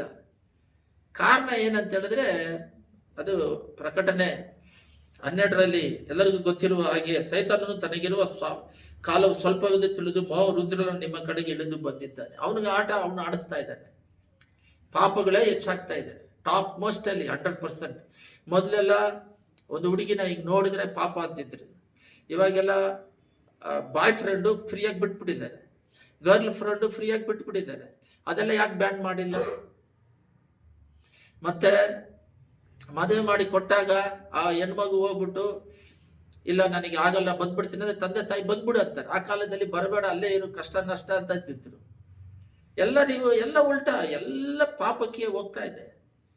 ಎಲ್ಲನೂ A to Z ಕರಪ್ಷನ್ ಅಲ್ಲಿ ಹೋಗ್ತಾ ಇದೆ. ಇದಕ್ಕೆ ಬೈಬಲ್ ಅಲ್ಲಿ ಇವತ್ತಿನ ದಿನ ಏನ್ ಮಾತಾಡ್ಬೇಕು ಅಂತ ಹೇಳಿ ಪ್ರೇರೇಪಿಸ್ತಿದ್ರು. 3 ಪಾರ್ಟು ದೇವರಿಗೆ. ಒಂದು ಬಂದು ನೋಡ್ರಿ, ಹೆಂಗ್ ಬೇಕಾದ್ರೂ ಬದುಕ್ತಾ ಇರೋದು. ಎಲ್ಲ ಗಮನ ಇಟ್ಟು ಕೇಳ್ರಿ. ಹೆಂಗ್ ಬೇಕಾದ್ರೂ ಬದುಕ್ಬೋದು. ಅದು ಯಾವ ಟೈಮಲ್ಲಿ ಆಕ್ಸಿಡೆಂಟ್ ಆಗುತ್ತೆ, ಯಾವ ಟೈಮಲ್ಲಿ ಏನಾಗುತ್ತೆ, ಹೃದಯದಲ್ಲಿ ವೇದನೆ, ದುಃಖ, ಚಿಂತೆ, ಬಾಧೆ ಎಲ್ಲ ನಡೀತಾನೇ ಇರುತ್ತೆ. ಹೃದಯದಲ್ಲಿ ಪ್ರೇರೇಪಣೆ ನಡೀತಾ ಇರುತ್ತೆ, ಆದ್ರೂ ಬದುಕ್ತಾ ಇರೋದು. ಎಲ್ಲ ಗಮನ ಇಟ್ಟು ಕೇಳ್ರಿ. ಇವಾಗ ಒಂದು ಎಕ್ಸಾಂಪಲ್ಗೆ ಒಬ್ರು ಕುಡಿತಾ ಇದ್ದಾರೆ. ಆ ಕುಡುಕನಿಗೆ ಗೊತ್ತು ಅದು ತಪ್ಪತ್ತ, ನಾವೇನು ಹೇಳ್ಬೇಕಾಗಿಲ್ಲ. ಅವನ ಪಾಡಿಗೆ ಅದರಿಂದ ದುಡ್ಡೆಲ್ಲ ವೇಸ್ಟ್ ಆಗುತ್ತೆ, ಮನೆಯಲ್ಲಿ ಊಟ ಇರಲ್ಲ, ಹೆಂಡತಿ ಹೊಡಿತಾನೆ, ಕಷ್ಟ ಇರುತ್ತೆ, ಬಾಧೆಗಳಿರ್ತವೆ. ಆ ಥರ ಆದ್ರೂ ಅದನ್ನ ರಿಪೀಟ್ ಮಾಡ್ಕೊಂಡು ಹಾಗೇ ಬದುಕ್ತಾ ಹೋಗ್ತಾ ಇರೋದು. ಅದು ಒಂದು ಜೀವನ ಇದೆ. ಎರಡನೇದು ಪಾಪದಿಂದ ಬಿಡುಗಡೆಯಾಗಿ ದೇವ್ರು ನಂಬ್ಕೊಂಡಿರೋ ಜೀವನ ಇದೆ. ನಂಬ್ಕೊಂಡ್ಮೇಲೆ 2 ದಾರಿ ಬರುತ್ತೆ. ಎಲ್ಲರೂ ತಪ್ಪಾಗಿ ತಿಳ್ಕೊಂಡಿದ್ದಾರೆ, ನಂಬ್ಕೊಂಡ ತಕ್ಷಣ ಪರಲೋಕ ರಾಜ್ಯಕ್ಕೆ ಹೋಗ್ತೀನಿ ಅಂತ. ಅದು ಸುಳ್ಳು, ಬೈಬಲಲ್ಲಿ ಇಲ್ಲ. ಅದಕ್ಕೇನೆ ಪ್ರಕಟಣೆ ಇವಾಗ 2ನೇ ಅಧ್ಯಾಯ ಓದಿದ್ವಿ. ಸಭೆಗಳಿಗೆ ಹೇಳ್ತಾ ಇದ್ದಾರೆ, ಸಭೆಗಳಿಗೆ 2 ತರ ದಾರಿ ಇದೆ ಇಲ್ಲಿ. ಒಂದು ದಾರಿ ಬಂದು 2ನೇ ಅಧ್ಯಾಯದಲ್ಲಿ ತಾಳ್ಮೆಯನ್ನು ಬಲ್ಲೆನು. ಪ್ರಕಟಣೆ 2:2ರಲ್ಲಿ ನಿಮ್ಮ ತಾಳ್ಮೆಯನ್ನು ಬಲ್ಲೆನು, ನೀನು ದುಷ್ಟರನ್ನು ಸಹಿಸಲಾರಿ. ಅಂದ್ರೆ 2 ಸ್ವಭಾವ ಇದೆ. ನೀನು ತಾಳ್ಮೆ ಉಳ್ಳವನು. ದುಷ್ಟರು ಯಾರಾದರೂ ಬಂದು ಅವರು ನಿನ್ನನ್ನು ಹಿಂಸಿಸಿದ್ರೆ ನೀನು ಅದನ್ನೆಲ್ಲ, ದುಷ್ಟರ ಮಧ್ಯದಲ್ಲಿ ನೀನು ಇರೋದಿಲ್ಲ, ಆ ದುಷ್ಟವನ್ನೆಲ್ಲ ನೀನು ಜಯಿಸ್ತೀಯ, ಅವ್ರ ಜೊತೆಗೆ ಸಪೋರ್ಟ್ ಮಾಡಲ್ಲ. ಇಲ್ಲಿ ಇರೋದು ಬೆಂಗಳೂರಲ್ಲಿ 2 ತರ, ಬೈಬಲ್ ಪ್ರಕಾರ ದೇವ್ರ ತರ 2 ಜೀವನ ಇದೆ. ಬಟ್ ಬೆಂಗಳೂರಲ್ಲಿ ನಡೀತಾ ಇಲ್ಲ. ಲೋಕದಲ್ಲೆಲ್ಲ, ಸಭೆಯಲ್ಲಿ ನಡೀತಲ್ಲ, ಕ್ರೈಸ್ತರ ಮಧ್ಯದಲ್ಲಿ ನಡೀತಾ ಇಲ್ಲ. ಅಡ್ಜಸ್ಟ್ಮೆಂಟು, ಕಾಂಪ್ರಮೈಸ್ ಅಂತ ಹೋಗಿ ಮನುಷ್ಯರನ್ನ ಮೆಚ್ಚಿಸ್ಕೊಂಡು ಪೂಸಿ ಹೊಡ್ಕೊಂಡು ಜೀವನ ಮಾಡ್ತಾ ಇದ್ದಾರೆ. ಅದು ಕರೆಕ್ಟ್ ಅಲ್ಲ. ಅದು ಕರೆಕ್ಟ್ ಅಲ್ಲ. ಅಲ್ಲೆಲ್ಲ ತಿದ್ದಿ ದೇವ್ರ ಕಡೆಗೆ ನಡೆಸ್ತಾ ಇದ್ರು, ಅವರು ತಿದ್ಕೊಂತಾ ಇದ್ರು. ಇಲ್ಲಿ ನಡೀತಾ ಇಲ್ಲ. ದೇವರು ಎಫೆಸ ಸಭೆಗೆ ಹೇಳ್ತಾರೆ, 2 ತರ ಹೇಳ್ತಾರೆ. ನೀನು ಅವರಲ್ಲಿರುವ ಒಳ್ಳೆ ಗುಣ ಎಲ್ಲ ಒಂದು ಹೇಳ್ತಾರೆ, ಇನ್ನೊಂದು ಕೆಟ್ಟ ಗುಣ ಎಲ್ಲ ಹೇಳ್ಬಿಟ್ಟು ಇದರಿಂದ ಸರಿ ಮಾಡಿಕೊಂಡ್ರೆ ಕಡೆದಲ್ಲಿ ನಿನಗೆ ಜೀವ ವೃಕ್ಷ ಕೊಡ್ತೀನಿ ಅಂತಿದೆ. ಅದೇ ಇವತ್ತಿನ ದಿನದ ಒಂದು ದೇವರು ಮಾತಾಡಬೇಕಾಗಿರೋ ಮಾತುಗಳು. ಅದರಲ್ಲಿ ದೇವರು ಬಂದ್ಬಿಟ್ಟು ಅಪ್ಪಲಸ್ತರೆಂದು ಹೇಳಿಕೊಳ್ಳುವವರು ನೀನು ಪರೀಕ್ಷಿಸಿ ಸುಳ್ಳೆರೆಂದು ಕಂಡುಕೊಂಡೆ. ಕೆಳಗಡೆ ಇದೆ ನೋಡ್ರಿ, 2:2ರಲ್ಲಿ ಅಪ್ಪಸ್ತಲರಂತ ಬಹಳ ಜನ ಬರ್ತಾರೆ. ಅವ್ರನ್ನ ಪ್ರಸಂಗ ಮಾಡಕ್ ಬಂದಾಗ ಅವರು ದೇವರ ಬಗ್ಗೆ ಮಾತಾಡಿದ್ರೆ, ಪರಲೋಕ ಬಗ್ಗೆ ಮಾತಾಡಿದ್ರೆ ಓ ಇವನು ಅಪ್ಪಸ್ತಲ ಅಂತ, ಲೋಕದ ಬಗ್ಗೆ ಮಾತಾಡಿದ್ರೆ ಇವನು ಅಪ್ಪಸ್ತಲ ಇಲ್ಲ ಅಂತ ಕಂಡಿಡಿದು ಬಿಡ್ತಿದ್ರು. ಅದನ್ನ ಕಂಡಿಡಿದು ಏನ್ ಮಾಡ್ತಿದ್ರು, ಅವನನ್ನ ದೂರ ಇಡ್ತಾ ಇದ್ರು. ಅಂದ್ರೆ 2 ಇದೆ. ಒಂದು ಬಂದು ದೇವ್ರ ಜೊತೆಗೆ ಫೆಲೋಶಿಪ್ ಇಡಬೇಕು. ಎನ್ಕೌಂಟರ್ ಅಂತಾರೆ ಇಂಗ್ಲಿಷಲ್ಲಿ, ಅದೊಂಥರ ಪದ ಯೂಸ್ ಮಾಡ್ತಾರೆ, ಅದು ಚೆನ್ನಾಗಿದೆ. ಅದು ಎನ್ಕೌಂಟರ್ ವಿತ್ ಗಾಡ್ ಅಂತಾರೆ. ಅವರು ಇವರು ಬೆರೆತು ಇರೋದು ಯಾವಾಗಲೂ ಪ್ರಾರ್ಥನೆಯಲ್ಲಿ, ವಿಶ್ವಾಸದಲ್ಲಿ, ಅವ್ರ ಜೊತೆಗೆ ಫೆಲೋಶಿಪ್ ಅಲ್ಲಿ ಇರೋದು ಒಂದು. 2ನೇದು ದುಷ್ಟ ಮನುಷ್ಯರು ಫ್ಯಾಮಿಲಿಯಲ್ಲೂ ಗಂಡ ರಕ್ಷಣೆ ಅಂದ್ರೆ ಹೆಂಡತಿ ಇರೋದಿಲ್ಲ, ತಂದೆ ತಾಯಿ ಇದ್ರೆ ಮಕ್ಕಳಿರೋದಿಲ್ಲ, ಮಕ್ಕಳಿದ್ರೆ ತಂದೆ ತಾಯಿ ಇರಲ್ಲ, ಅಲ್ಲೂ ಹೋರಾಟನೇ ಸ್ಟಾರ್ಟ್. ಎಲ್ಲರೂ ಪರಲೋಕ ರಾಜ್ಯಕ್ಕೆ ಹೋಗಲ್ಲ. ಫ್ಯಾಮಿಲಿ ಕೊಟ್ಟಿದ್ದಾರೆ, ಅವ್ರನ್ನ ನಡೆಸಬೇಕು. ಆದರೆ ನಡೆಸಬೇಕಾದ್ರೆ ಅವರು ಅದಕ್ಕೆ ಪ್ರಾರ್ಥನೆಗಳಿಂದ, ಏಕ ಮನಸ್ಸಿನಿಂದ, ಹೊಂದಾಣಿಕೆಯಲ್ಲಿ ಬರಬೇಕು. ಬರಲಿಲ್ಲ ಅಂದ್ರೆ ಫೇಲಿಯರ್ ಫ್ಯಾಮಿಲಿ. ಇದರಲ್ಲಿ ಅಲ್ಲಿಂದ ಸ್ಟಾರ್ಟ್ ಆಗುತ್ತೆ, ಮತ್ತೆ ಸಭೆಯಲ್ಲಿ ಸ್ಟಾರ್ಟ್ ಆಗುತ್ತೆ, ಮತ್ತೆ ಔಟ್ ಸೈಡ್ ಅಲ್ಲಿ ಏನಾಗುತ್ತೆ, ರಿಲೇಷನ್ ಅಲ್ಲಿ ಸ್ಟಾರ್ಟ್ ಆಗುತ್ತೆ. ಅರ್ಥ ಆಗ್ತಿಲ್ಲ. ನಾವು ದೇವರನ್ನ ಹೇಳಿದಾಗೆ ನಡೀತಾ ಇದ್ದಾಗ ನಮಗೆ ಆಪೋಸಿಟ್ನವರು ರಿಲೇಷನ್ಸ್ಗಳೇ ಬರ್ತಾರೆ. ಗಂಡ ಇದ್ರೆ ಹೆಂಡ್ತಿನೇ ಬರ್ತಾರೆ, ಹೆಂಡ್ತಿ ಇದ್ರೆ ಗಂಡನೇ ಬರ್ತಾರೆ. ಮಕ್ಕಳು ದೇವ್ರು ನಂಬ್ಕೊಂಡ್ರೆ ತಂದೆ ತಾಯಿಗಳ ಆಪೋಸಿಟ್ ಆಗ್ತಾರೆ. ಯಾಕಂದ್ರೆ ಇಷ್ಟೊತ್ತು ಪಾಪ ಮಾಡ್ಕೊಂಡಿದ್ದು ಸಡನ್ ಆಗಿ ಇವನಿಗೆ ಏನಾಯ್ತು ಅಂತ ಹೇಳಿ ಬಿಟ್ಟು ಹೋಗ್ತಾರೆ. ಇಲ್ಲಿ ಏನಾಗಿ ನಡೀತಿದೆ ಅಂದ್ರೆ ದೇವರ ಸ್ವಭಾವದಲ್ಲಿ ಇಲ್ಲಿದೆ ನೋಡ್ರಿ, 3ನೇ ಅದರಲ್ಲಿ ಇದೆ, ನನ್ನ ಹೆಸರಿನ ನಿಮಿತ್ತ ಬಾಧೆಗಳನ್ನು ಸಹಿಸಿಕೊಂಡು ಬೇಸರಗೊಳ್ಳಲಿಲ್ಲ. ಇದು ಒಳ್ಳೇದು. ಇವಾಗ ಯಾರಾದರೂ ನಮ್ಮನ್ನ ಹಿಂಸೆ ಮಾಡಿದ್ರು ಕೂಡ ಅದನ್ನ ಸಹಿಸಿಕೊಂಡು ಬೇಸರಗೊಳ್ಳದೆ ಅವರಿಗೋಸ್ಕರ ಪ್ರಾರ್ಥನೆ ಮಾಡೋದು, ಇದು ಒಳ್ಳೆ ಸ್ವಭಾವ. ಕೆಟ್ಟ ಸ್ವಭಾವಗಳು ಏನಂತ ಹೇಳಿದ್ರೆ, ಮೊದಲಿದ್ದ ಇಲ್ಲಿ ನೋಡ್ರಿ, ಇಲ್ಲಿದೆ ನೋಡ್ರಿ, ಕೆಟ್ಟ ಸ್ವಭಾವ 3ನೇದರಲ್ಲಿ 4ನೇದರಲ್ಲಿ ಬರುತ್ತೆ ನೋಡಿ. ಮೊದಲು ನಿನಗಿದ್ದ ಪ್ರೀತಿಯನ್ನು ನೀನು ಬಿಟ್ಟಿದೆಯೆಂದು ನಾನು ನಿನ್ನ ಮೇಲೆ ತಪ್ಪು ಹೊರಿಸುತ್ತೇನೆ. ಇದು ಸಭೆಗೆ ಬರೀತಾ ಇರೋದು. ಇಲ್ಲಿ 2 ಇದೆ. ದೇವ್ರು ನಂಬದೇ ಇರೋರು ಇದ್ದಾರೆ, ನಂಬಿರೋರು ಇದ್ದಾರೆ. ನಂಬಿರೋರೆಲ್ಲ 2 ಪಾರ್ಟ್ ಇದ್ದಾರೆ ಸಭೆಯಲ್ಲಿ. ಎಫೆಸ ಸಭೆಗೆ ಬರೀತಾ ಇರೋದು. ಸಭೆಯಲ್ಲಿ ಕುತ್ಕೊಂಡಿರೋರೆಲ್ಲ 2 ಜನ ಇದ್ದಾರೆ. ಪ್ರಾರಂಭದಲ್ಲಿ ಚೆನ್ನಾಗಿತ್ತಂತೆ ವಿಶ್ವಾಸ, ನಂಬಿಕೆ, ಪ್ರಾರ್ಥನೆ ಮಾಡೋದೆಲ್ಲ, ಅದೆಲ್ಲ ಕಮ್ಮಿ ಆಗಿದೆ. ಅದರಿಂದ ನಾನು ನಿನ್ನನ್ನು ಬಿಟ್ಟು ಬಿಡ್ತೀನಿ. ನೀನು ಮತ್ತೆ ಹಿಂತಿರುಗಿ ಬಾ, ಎಲ್ಲಿ ಬಿದ್ದಿದೆಯಾ ನೋಡಿ ಮತ್ತೆ ಹಿಂತಿರುಗಿ ಬಾ, ಸರಿ ಮಾಡ್ಕ. ಇಲ್ಲಿ ಏನ್ ಪ್ರಾಬ್ಲಮ್ ಅಂದ್ರೆ, ನಾನು ಎಲ್ಲರನ್ನ ಗಮನಿಸ್ತಾ ಇದ್ದೀನಿ, ನಾನು ಮ್ಯಾರೇಜ್ ಆಗಿದ್ದರಿಂದ ಹೆಂಡತಿಯಿಂದನೂ ಗಮನಿಸ್ತಾ ಇದ್ದೀನಿ. ಏನು ಕ್ಯಾರೆಕ್ಟರ್ ಇದೆಯೋ ಅದೇ ಕ್ಯಾರೆಕ್ಟರ್ ಅಲ್ಲಿ ಸಾಯೋವರೆಗೂ ಹಂಗೆ ಇದ್ದಾರೆ. ಕ್ಯಾರೆಕ್ಟರ್ ಅಂದ್ರೆ ಸ್ವಭಾವಗಳು, ಆ ಸ್ವಭಾವಗಳು ಹಂಗೆ ಇದೆ. ಟಕ್ಕಂತ ದೇವರ ಸ್ವಭಾವಕ್ಕೆ ಒಂದು ದಿನ ಉಪವಾಸ ಇದ್ದು ಪ್ರಾರ್ಥನೆ ಮಾಡಿ ಟಕ್ಕಂತ ದೇವರ ಸ್ವಭಾವದಲ್ಲಿ ಬೆಳೆದ್ಬಿಡೋಣ, ಅದರಲ್ಲಿ ನುಗ್ಬಿಡೋಣ, ಅದರಲ್ಲಿ ಬಾಳೋಣ, ಅದರಲ್ಲಿ ಹೋಗೋಣ ಅನ್ನುವ ಸ್ವಭಾವನೇ ಇಲ್ಲ. ಅದಕ್ಕೆ ಪ್ರಯತ್ನನೂ ಮಾಡಲ್ಲ. ಸುಮ್ಮನೆ ಹೆಂಗಿದಾರೋ ಹಂಗೆ ಇದ್ದಾರೆ. ಆ ಸ್ವಭಾವಗಳು ಅವರಲ್ಲಿ ದೇವರಿಗೆ, ಮನುಷ್ಯರಿಗೆ ಗೊತ್ತು ಇದು ಅವರಿಗೆ ಇಷ್ಟ ಇಲ್ಲದ ಸ್ವಭಾವ, ಸೈತಾನಿಗೆ ಸಂಬಂಧಪಟ್ಟ ಸ್ವಭಾವ ಅವರಲ್ಲಿ ಇದೆ. ಕೋಪ ಇದೆಯಾ, ವಿಧೇಯತೆ ಇಲ್ವಾ, ಗಂಡನಿಗೆ ವಿಧೇಯ ಇಲ್ಲದೆ ಬದುಕ್ತಾ ಇದ್ದೀರಾ, ಏನೋ ಒಂದು, ಮಕ್ಕಳು ತಂದೆ ತಾಯಿಗೆ ಪ್ಲಸ್ ದೇವರಲ್ಲಿ ಇದ್ದೀರಾ, ಎಲ್ಲಿ ತಪ್ಪು ನಡೀತಾ ಇದೆ ಅದು ಸರಿ ಮಾಡ್ಕೊಳ್ರಿ ಅಂದ್ರೆ ಸೇರಿನೇ ಮಾಡಲ್ಲ. ಇದು ಏನಂದ್ರೆ ರಿಲಿಜಿಯಸ್ ಕ್ರಿಶ್ಚಿಯನ್. ನಾವೊಂದು ಕ್ರಿಶ್ಚಿಯನ್ ಅಲ್ಲಿ ಬೇರೂರದವ್ರು. ಯಾಕಂದ್ರೆ 5 ತಲೆಮಾರೆ CSI ನಾವು ಕ್ರಿಶ್ಚಿಯನ್. ನಾವು ಸುಮ್ಮನೆ ಚರ್ಚಿಗೆ ಹೋಗೋದು ಬರೋದು, ಚರ್ಚಿಗೆ ಹೋದ್ರೆ ಹೋಗ್ತೀವಿ, ಇಲ್ದಿದ್ರಿಲ್ಲ. Religious Christian, Hindu, Muslim, Christian, Sikh ಅವ್ರ ತರ ನಾವು ಒಬ್ಬ ಕ್ರಿಶ್ಚಿಯನ್ ಅಷ್ಟೇ. ಹಬ್ಬ ಮಾಡ್ಬೇಕಾ ಮಾಡಬಾರ್ದ ಗೊತ್ತಿಲ್ಲ, ಪ್ರಾರ್ಥನೆ ಮಾಡೋದಿಲ್ಲ, ಸಮಾಧಾನ ಇಲ್ದ್ರೆ ಗೊತ್ತಿಲ್ಲ, ಪ್ರಾರ್ಥನೆ ಕೇಳ್ತಾರಂತ ಗೊತ್ತಿಲ್ಲ. ಹೋದ್ರೆ ಹೋಗ್ತೀವಿ, ಇಲ್ದಿದ್ರೆ ಇಲ್ಲ. ಭಾನುವಾರ ದಿನ ಏನಾದ್ರು ಬೇರೆ ಫಂಕ್ಷನ್ ಇದ್ರೆ ಚರ್ಚ್ ಬಿಟ್ಟು ಹೋಗೋದು. ಅಂದ್ರೆ ಸರಿ, ಕೆಟ್ಟದ್ದು ಮಾತಾಡೋ, ಈ ದುಡ್ಡು ಏನಾದ್ರು ಬರುತ್ತೆ ಅಂದ್ರೆ ಕೆಟ್ಟದ್ದು ಮಾಡಿದ್ರು ಬರುತ್ತೆ, ಪರವಾಗಿಲ್ಲ ಮಾಡೋದು. ಅಂದ್ರೆ ರಿಲಿಜಿಯಸ್, ಸುಮ್ಮನೆ ಅಪ್ಪ ಕ್ರಿಶ್ಚಿಯನ್ ಅಮ್ಮ ಕ್ರಿಶ್ಚಿಯನ್, ರಿಲಿಜಿಯಸ್ ಕ್ರಿಶ್ಚಿಯನ್. ಈ CSI ಕ್ಯಾಥಲಿಕ್ ಅಲ್ಲಿ ಒಂದು ನಡೆದೈತೆ, ಗೊತ್ತಾಯ್ತಾ ನಿಮಗೆ? ಹೋದ ವಾರದಿಂದ ಪ್ರಪಂಚನೇ ಗಡಗಡ ಆಡ್ತಾ ಐತೆ. ಕ್ಯಾಥಲಿಕ್ ಏನಾಯ್ತು ಗೊತ್ತಾ? ಕ್ಯಾಥಲಿಕ್ ಅಲ್ಲಿ ಅವ್ರೇನ್ ಮಾಡಿದ್ರಂದ್ರೆ ಬೈಬಲ್ನ ಫಾಲೋ ಮಾಡಲ್ಲ. ಅವ್ರು ಗೋರ್ಮೆಂಟ್ ಮಾಡ್ಕೊಂಡ್ರು. ಕಾನ್ಸ್ಟಂಟಿನೋಪಲ್ 4th ಸೆಂಚುರಿಯಲ್ಲಿ ಇವರೇ ತಗೊಂಬಂದು ಸಭೆಯಲ್ಲಿ ಹಿಂಗ್ ಮಾಡ್ಬೇಕಂತ ಇಟ್ರು. ಬೈಬಲ್ ಹೇಳ್ದಂಗೆ ಮಾಡೋದಿಲ್ಲ ಅವರು. ಬೈಬಲ್ ಇರುತ್ತೆ, ಬೈಬಲಲ್ಲಿ ಸತ್ಯ ಇರುತ್ತೆ, ಆ ರೀತಿ ಅಲ್ಲ. ಇವರೇ ಗೋರ್ಮೆಂಟ್ ಮಾಡ್ಕೊಂಡು ಅದನ್ನ, ಗೋರ್ಮೆಂಟ್ ಇದ್ರೆ ಸಹಾಯ ಮಾಡುತ್ತೆ, ಸಹಾಯ ಮಾಡಿಕೊಂಡು ಸತ್ಯ ಫೇತ್ ಅಲ್ಲಿ ಇಲ್ದಂಗೆ ಮಾಡ್ಕೊತ ಬಂತು. ಎಷ್ಟು ವರ್ಷ? ಆಲ್ಮೋಸ್ಟ್ 17 ಶತಮಾನ, 17th ಸೆಂಚುರಿವರೆಗೂ, 4ನೇ ಶತಮಾನದಿಂದ 20th ಸೆಂಚುರಿವರೆಗೂ ಇನ್ನೂವರೆಗೂ ಮರಿಯಾನ ಬೇಡಿದ್ರೆ ಮರಿಯ ಹೋಗಿ ದೇವ್ರ ಹತ್ರ ಬೇಡಬೇಕಂತೇಳಿ ಮರಿಯಮ್ಮನಿಗೆ ಪ್ರಾಮುಖ್ಯತೆ ಕೊಡ್ತಾ ಇದ್ರು. ಒಂದು ಸೇವಕರು ಪ್ರಸಂಗ ಮಾಡ್ತಾ ಇದ್ದಾರೆ, ಮರಿಯ ಬಂದು ಆರ್ಡಿನರಿ ಮ್ಯಾನ್, ಅವ್ರು ದೇವರಲ್ಲ. ಯಾಕಂದ್ರೆ ದ್ರಾಕ್ಷಾರಸ ಮಾಡೋದಿಕ್ಕೆ ಅವ್ರು ಏನ್ ಹೇಳ್ತಾರೋ ಮಾಡ್ರಿ ಅಂದ್ರು. ಅವಾಗ ಯೇಸಮಿನೇ ಮಾಡಿದ್ದು, ಅವ್ರೇನು ಸತ್ತಿಲ್ಲ, ಎದ್ದಿಲ್ಲ, ಅದ್ಭುತಗಳೇನು ಮಾಡಿಲ್ಲ. ಇವಾಗ ಅಮೆರಿಕದಿಂದ ಒಬ್ಬರು ಪ್ರೇಯರ್ ಮಾಡ್ತಾರೆ ಮರಿಯಾಗೆ, ಇಂಡಿಯಾದಿಂದ ಮಾಡ್ತಾರೆ, ಆಸ್ಟ್ರೇಲಿಯಾದಿಂದ ಮಾಡ್ತಾರೆ, ಫ್ರಾನ್ಸ್ ಇಂದ ಮಾಡ್ತಾರೆ. ಇದನ್ನೆಲ್ಲ ಕೇಳಿ ಆ ಅಮ್ಮ ಹೆಂಗ್ ಹೇಳಕ್ಕಾಗುತ್ತೆ? ಯಾಕಂದ್ರೆ ಆ ದೇವ್ರು ಇಲ್ಲಲ್ಲ, ಆರ್ಡಿನರಿ ಪರ್ಸನ್. ಇವಾಗ ಒಂದು 10 ಲಕ್ಷ ಜನ ಆ ಅಮ್ಮನಿಗೆ ಪ್ರೇಯರ್ ಮಾಡಿದ್ರೆ ಆ ಅಮ್ಮ ಎಲ್ಲ ನ್ಯಾಪ್ ಕಟ್ಕೊಂಡು ಅಲ್ಲಿ ಎಲ್ಲಿ ಹೇಳುತ್ತೆ?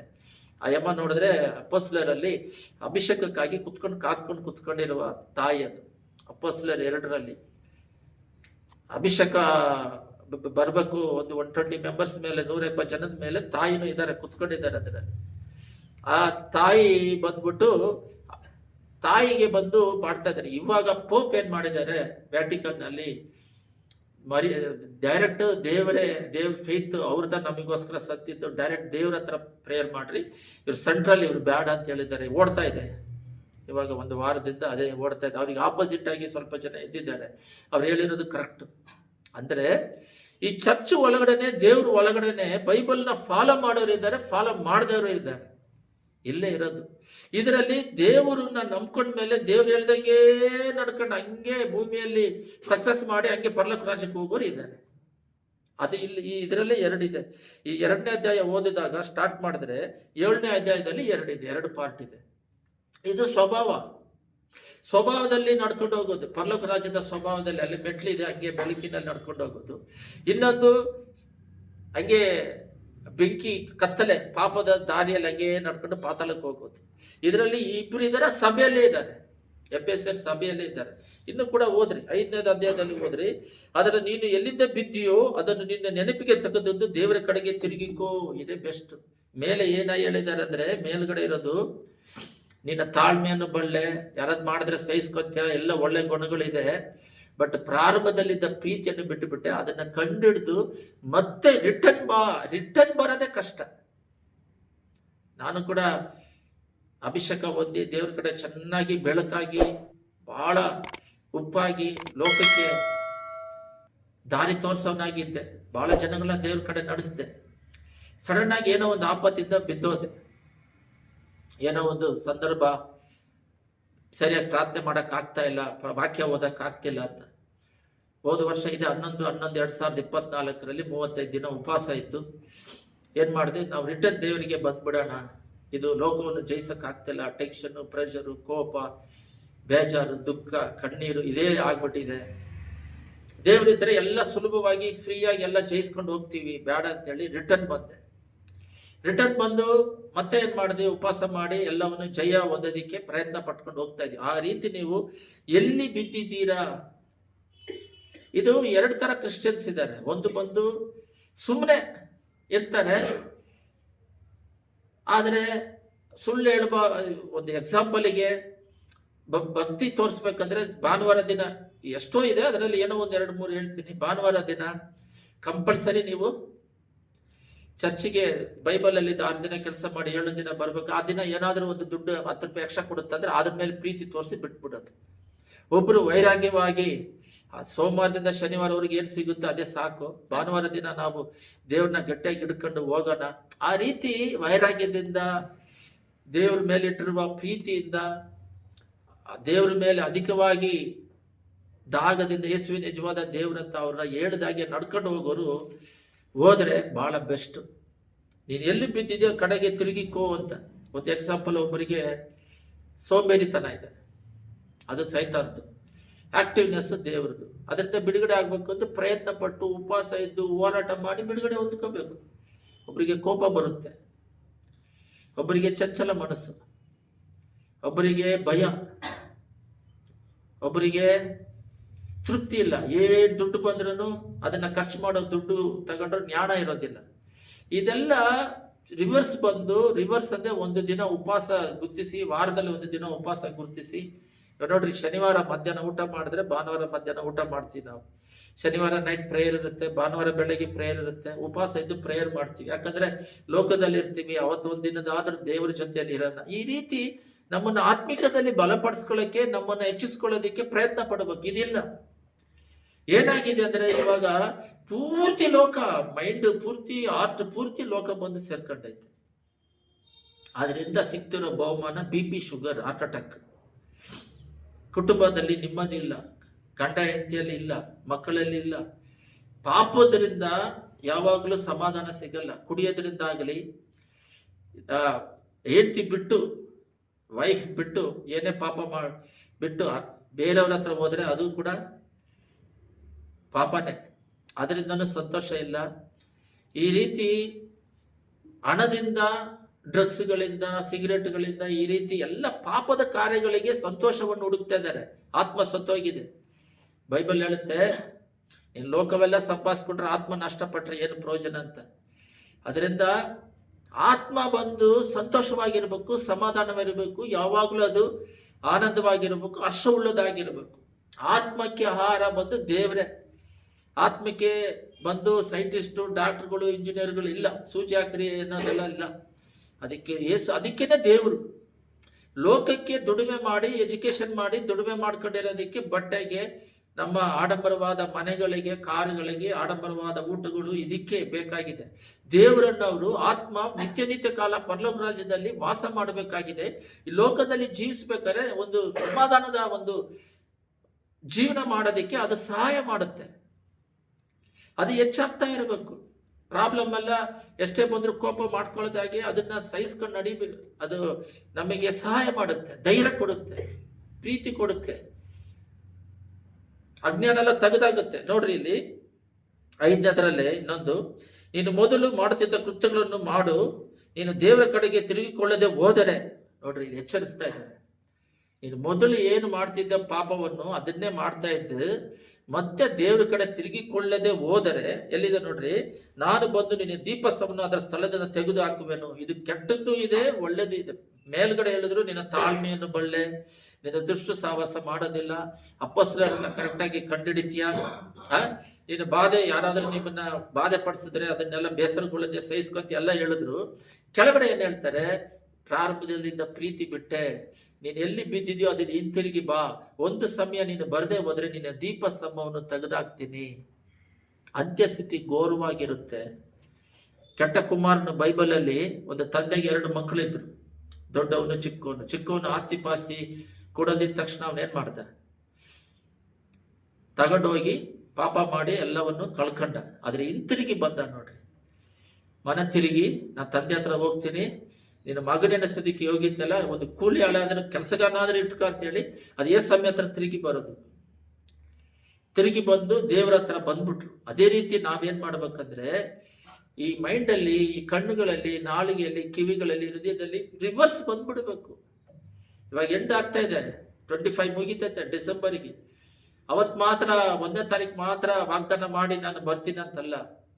ಯಾವತ್ತು ಮನಸ್ಸಿಗೆ ಅನ್ಸುತ್ತೆ ಅವತ್ತೇ ಬಂದ್ಬಿಡ್ಬೇಕು. ಅವತ್ತು ಮಾಡೋದು ಬಂದು ತೀರ್ಮಾನ ಕರೆಕ್ಟ್ ಇರೋದಿಲ್ಲ. ಇಲ್ಲೇನಿದೆ, ನಿನ್ನ ದೀಪ ಸ್ತಂಭವನ್ನು ಆರಿಸಿ ಬಿಡುವೆನು. ಇಲ್ಲಿದೆ ನೋಡಿ, ಆದರೆ ನಿನ್ನಲ್ಲಿ ಒಳ್ಳೆಯದು ಒಂದುಂಟು, ಅದೇನೆಂದರೆ ನಾನು ದ್ವೇಷಿಸುವ ನಿಕೋಲಾಯಿತರ ಕೃತ್ಯಗಳನ್ನು ಇನ್ನೂ ಸಹ ದ್ವೇಷಿಸುತ್ತಿ. ಅಂದರೆ ನಿನ್ನ ಹತ್ರ 2 ಸ್ವಭಾವ ಇದೆ. ಕೆಟ್ಟ ಸ್ವಭಾವ ಇದೆ, ಅದನ್ನ ತೆಗೆದಾಕು. ಒಳ್ಳೆ ಸ್ವಭಾವ ಇದೆ, ಅದನ್ನ ಇಂದು ಮುಂದುವರ್ಸ್ಕೊಂಡು ಹೋಗು. ನಾನು ಯಾರನ್ನ ನಿಕೋದೇಮನ ದ್ವೇಷಿಸ್ತೀನೋ ಅವ್ರನ್ನ ನೀನು ದ್ವೇಷಿಸ್ತೀಯ, ಅವನ ಸೈತಾನ ಕ್ರಿಯೆಗಳು, ಅವ್ರನ್ನ ನೀನು ದ್ವೇಷಿಸ್ತೀಯ. ಅದೆಲ್ಲ ಕರೆಕ್ಟಾಗಿ ಮಾಡ್ತೀಯ, ಅಪೊಸ್ತಲರೆಲ್ಲ ಕರೆಕ್ಟಾಗಿ ಕಂಡುಹಿಡ್ತೀಯ, ತಾಳ್ಮೆಯಿಂದ ಇರ್ತೀಯ, ಎಲ್ಲ ಇದೆಯಾ. ಬಾಧೆಯಲ್ಲಿದ್ದ ಪ್ರೀತಿ ಇಲ್ಲ. ಅಲ್ಲಿ 2 ದಾರಿ ಹೋಗ್ತಾ ಇದೆ. ಒಂದು ದಾರಿ ನಿತ್ಯಕ್ಕೆ ಕರ್ಕೊಂಡು ಹೋಗೋ ದಾರಿ. ಕಡೆಯಲ್ಲಿ ನೋಡ್ರಿ ಈ ವಾಕ್ಯ ಹೆಂಗಿದೆ, 7ನೇದೇ ನಾವು ಬೇಕಾಗಿರೋದು. ದೇವರಾತ್ಮನು ಸಭೆಗೆ ಹೇಳುವುದನ್ನು ಕಿವಿ ಉಳ್ಳವನು ಕೇಳಲಿ. ಇದೇ ಇಂಪಾರ್ಟೆಂಟ್. ನೀವೆಲ್ಲ ಕುತ್ಕೊಂಡಿದ್ದೀರಾ, ದೇವರ ಆತ್ಮನು ಸಭೆಗಳಿಗೆ, ಕುತ್ಕೊಂಡಿರೋ ಸಭೆಗೆ ಹೇಳುವುದನ್ನು ಕಿವಿ ಉಳ್ಳವನು, ಕಿವಿ ಇರೋರು ಮಾತ್ರ ಕೇಳ್ರಿ. ಎಲ್ಲರೂ ಕಿವಿ ಇದೆ. ಏನಂದ್ರೆ, ಯಾವನು ಜಯ ಹೊಂದುತ್ತಾನೋ, ಇಲ್ಲಿದೆ ನೋಡ್ರಿ, ಅವನಿಗೆ ದೇವರ ಪರದೇಶದಲ್ಲಿರುವ ಜೀವ ವೃಕ್ಷದ ಹಣ್ಣನ್ನು ತಿನ್ನುವುದಕ್ಕೆ ಕೊಡುವನು. ಇದು ಏದೇನ್ ತೋಟದಲ್ಲಿ ಇರುತ್ತೆ, ಜೀವ ವೃಕ್ಷದ ಹಣ್ಣು. ಅದನ್ನು ಇಟ್ಟಿರ್ತಾರೆ. ಒಳ್ಳೆದರ ಕೆಟ್ಟದರ ಅರಿವನ್ನು ಹುಟ್ಟಿಸುವ ಮರವನ್ನು ಇಟ್ಟಿರ್ತಾರೆ. 2 ಇರುತ್ತೆ. ಇವನೇನ್ ಮಾಡ್ತಾನೆ, ಆದಾಮ್ ಇದನ್ನ ತಿಂದ್ಬಿಟ್ಟು ಅದನ್ನ ತಿನ್ನಕ್ ಹೋಗ್ತಾನೆ. ಆವಾಗ ತಾನು ತೋಟದಿಂದ ಓಡಿಸೋದ. ಅವನು ಹಣ್ಣು ತಿಂದಿದ ತಕ್ಷಣ ತೋಟದಿಂದ ಓಡಿಸಲ್ಲ. ಅದನ್ನ ತಿನ್ನಕ್ ಹೋದಾಗತ್ತ ಕೇರೋಬೈರ್ನ ಇಟ್ಬಿಟ್ಟು ಅದಕ್ಕೆ ಸುತ್ತಲೂ, ಓಹೋ ಇಲ್ಲಿ ಪಾಪನು ಬಂತು, ಇದನ್ನು ತಿಂದ್ಬಿಟ್ರೆ ಇವಾಗ ಪಾಪ ಬಂತು, ಇದನ್ನ ತಿಂದ್ಬಿಟ್ರೆ ಯಾವಾಗ್ಲೂ ಬದುಕ್ತಾನೆ.